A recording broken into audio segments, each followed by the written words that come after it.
Fine student, तो ये मैं कहूँगा कि आई ओपनर एडिटोरियल है क्लाइमेट चेंज को लेके। बताओ 2024 का जो साल रहा सबसे हॉटेस्ट ईयर रहा है कह सकते हो, और इसी साल में 1.5 डिग्री सेल्सियस ज़्यादा हो गया as compare to pre industrial era.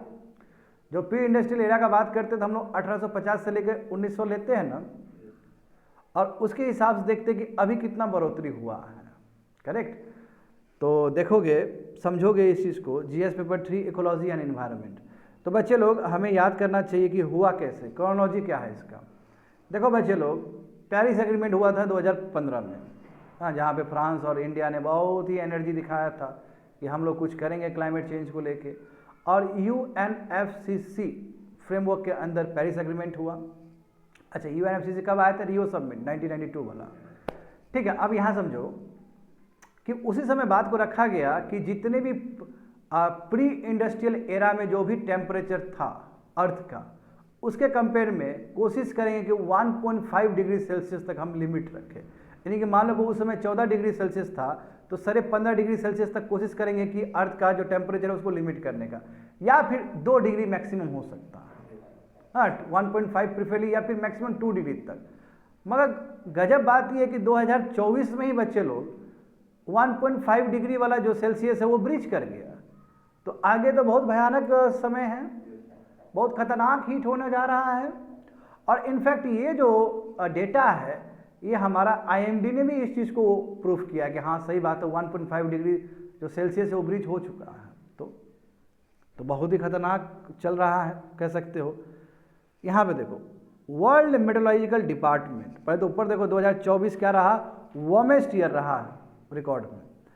WMO ने कहा है कि 2024 सबसे वार्मेस्ट ईयर रहा है, और पेरिस एग्रीमेंट में जो कहा गया था कि 1.5 डिग्री सेल्सियस तक जो लिमिट करना है वो ब्रीच हो चुका है, एक्सीड हो चुका है as compare to your pre industrial period.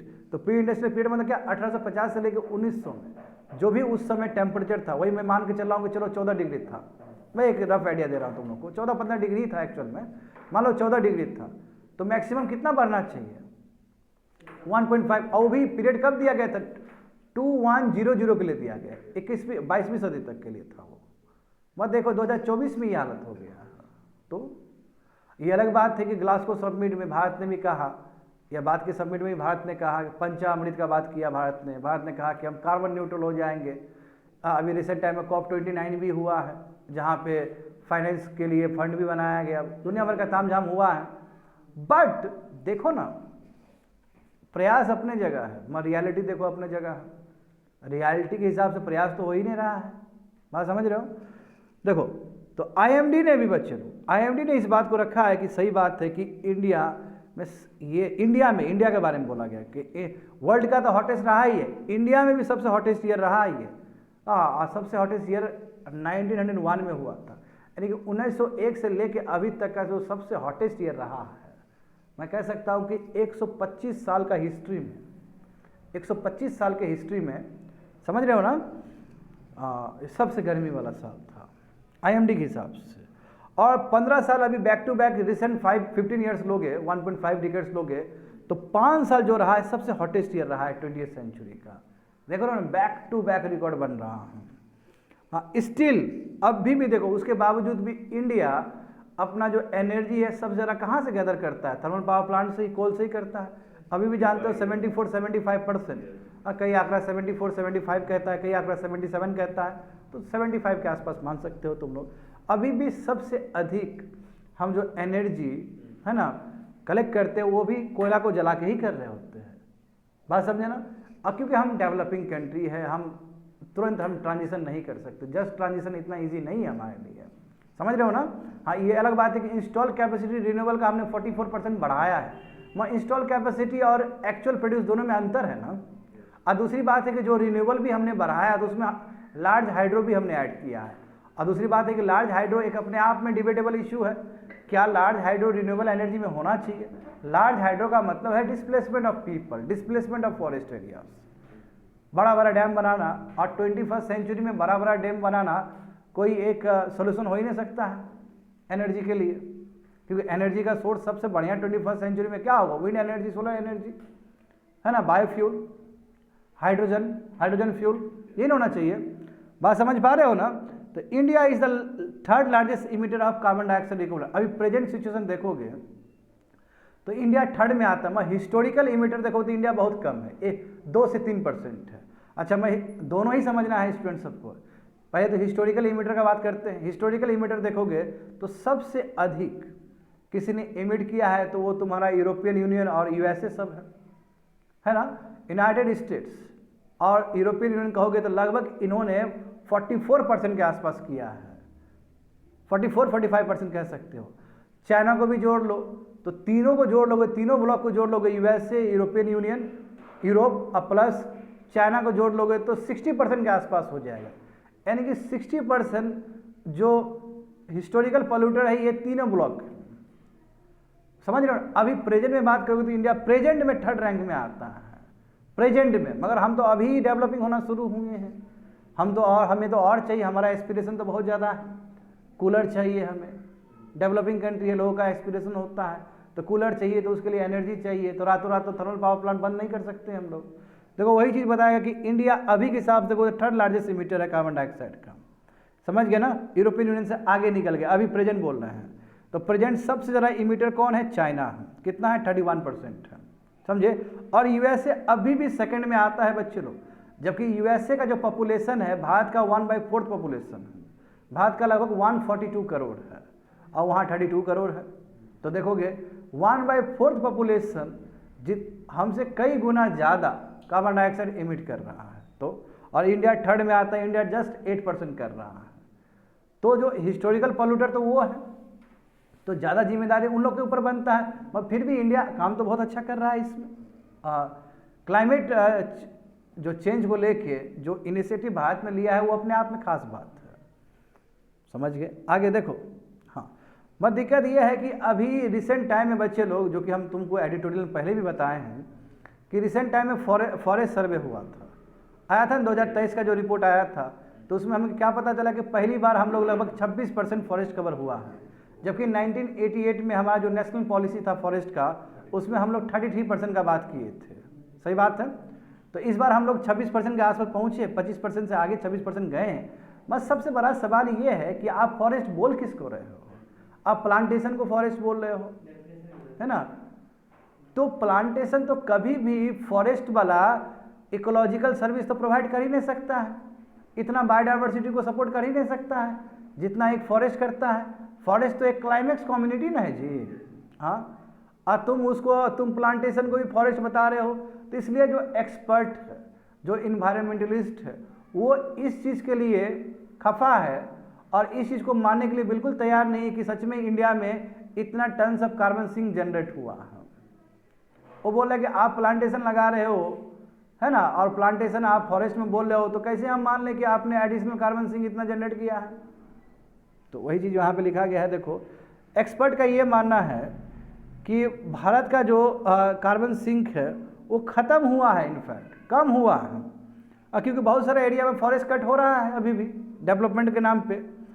और जो स्टेट ऑफ फॉरेस्ट रिपोर्ट आया है रिसेंट टाइम में, उसमें दिखाया गया कि फॉरेस्ट एरिया भारत का बढ़ा है। हाँ, अब हम 25-26% हमारा कंट्री का हो गया है। हाँ, इंडिया ने ये भी बोला कि हम 2.29 billion tons additional carbon sink लगा चुके हैं एज़ कम्पेयर टू 2005 लेवल। मगर एक्सपर्ट का मानना है कि ये मिसनोबर है, ये गलत है।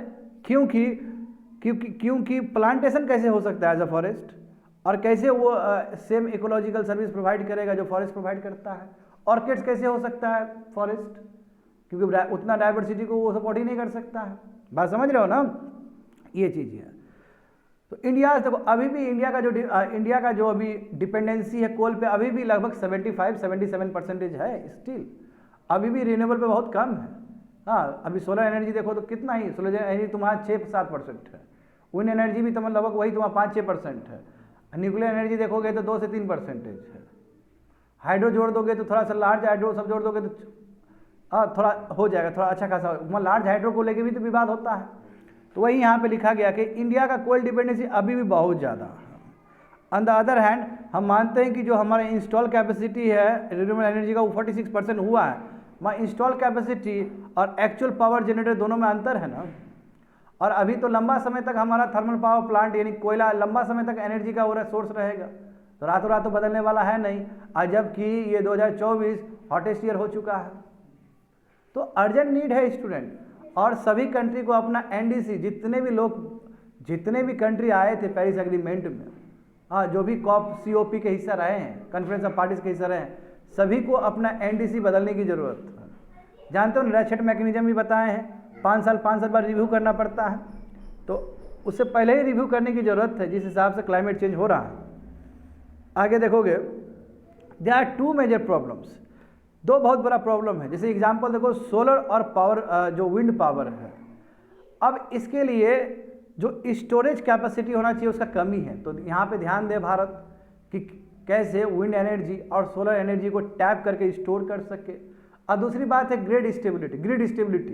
तो ग्रिड स्टेबिलिटी मतलब ग्रिड के साथ ये कनेक्ट ही नहीं हो पाता है, तो उसके लिए भी प्रयास करे भारत सरकार, समझ लो। और दूसरी बात ये है कि अभी भी जो थर्मल पावर प्लांट से जो इलेक्ट्रिसिटी जनरेट होता है वो ज़्यादा सस्ता है as compare to solar energy से जो जनरेट होता है और विंड एनर्जी जनरेट होता है। तो कम से कम टैरिफ तो आपको कम्पिटिटिव करना होगा ना। टैरिफ जब तक कम्पिटिटिव नहीं होगा तब तक क्यों खरीदेगा आदमी सोलर एनर्जी का इलेक्ट्रिसिटी। तो वो भी काम करना है। 2 प्रॉब्लम समझ गए, 2 प्रॉब्लम को सॉल्व करना है। अच्छा, पुअर अर्बन प्लानिंग एक अपने आप में टेंशन वाली बात है। देखो बेंगलोर सिटी है ना, कितना अच्छा वेटलैंड था वहाँ पे, क्या हुआ, हाँ पिछले साल 2024 में कितना बुरा हाल हुआ बेंगलोर का। तो एक सबसे बड़ा रीजन है पुअर अर्बन प्लानिंग। और दूसरी बात है अर्बन हीट आइलैंड, सुने होंगे कॉन्सेप्ट। अर्बन हीट आइलैंड का कॉन्सेप्ट क्या है कि अर्बन एरिया ज़्यादा तप रहा है ना, 2 डिग्री 3 डिग्री सेल्सियस ज़्यादा तप रहा है as compare to surrounding rural areas, क्योंकि वहाँ पे हीट क्या ट्रैप हो जाता है ना। कंक्रीटाइजेशन ऑफ फॉरेस्ट काट के आप कुछ बना रहे हो। और दूसरी बात है कि देखो कि फॉरेस्ट को काट के बना रहे हो, कंक्रीटाइज कर रहे हो, बिल्डिंग्स बना रहे हो, इंफ्रास्ट्रक्चर बना रहे हो, अर्बन डेवलपमेंट कर रहे हो, तो फिर आपको वहाँ गर्मी हो रहा है तो आपको कूलर चाहिए, और कूलर चाहिए तो आपको एनर्जी चाहिए, और फिर वो एनर्जी थर्मल पावर प्लांट से आ रहा है, कोयला से आ रहा है, क्योंकि भारत में 75 to 77% अभी भी एनर्जी कहाँ से आ रहा है, कोयला से ही आ रहा है। तो ये तो विशियस साइकिल है, इसे तो और बढ़ते चला जाएगा कि अर्बन हीट आइलैंड की वजह से कूलर चाहिए, क्योंकि टाउन ज़्यादा तप रहा है और टाउन में लोगों के पास पैसा है तो उसको कूलर ज़्यादा चाहिए, और कूलर ज़्यादा चाहिए तो इलेक्ट्रिसिटी ज़्यादा चाहिए, और इलेक्ट्रिसिटी ज़्यादा चाहिए तो कोल और ज़्यादा जलाया जाएगा। ये विशियस साइकिल है, और डायरेक्ट इसका असर कहाँ पड़ेगा, अर्थ पे पड़ेगा, अर्थ के हेल्थ पे पड़ेगा, समझ। It is a vicious cycle. तो वही बोल रहा है देखो कि जिस हिसाब से अर्बनाइजेशन ग्रो हो रहा है, जिस हिसाब से इंडस्ट्रियलाइजेशन ग्रो हो रहा है, समझे, वो भी बिना प्लानिंग का। पुअर प्लान अर्बन एक्सपांसन की वजह से बहुत सारे ट्रीज डिफॉरेस्टेशन हो रहा है, ग्रीन स्पेस घट रहा है ना, जो अर्बन वाटर बॉडीज जो होने चाहिए वो कम हो रहा है, अर्बन हीट आइलैंड वाला कॉन्सेप्ट हो रहा है, उसकी वजह से विशियस साइकिल क्रिएट हो रहा है, और फजल फ्यूल को जलाया जा रहा है तुम्हारे इलेक्ट्रिसिटी जनरेशन के लिए, समझ गए ना। तो ये सब चीज़ नहीं होना चाहिए। ये इस तरह का जो इनएफिशिएंट सिस्टम है इसको बेटर करना चाहिए, इसलिए अर्बन प्लानिंग बेटर होना चाहिए, समझ गए ना।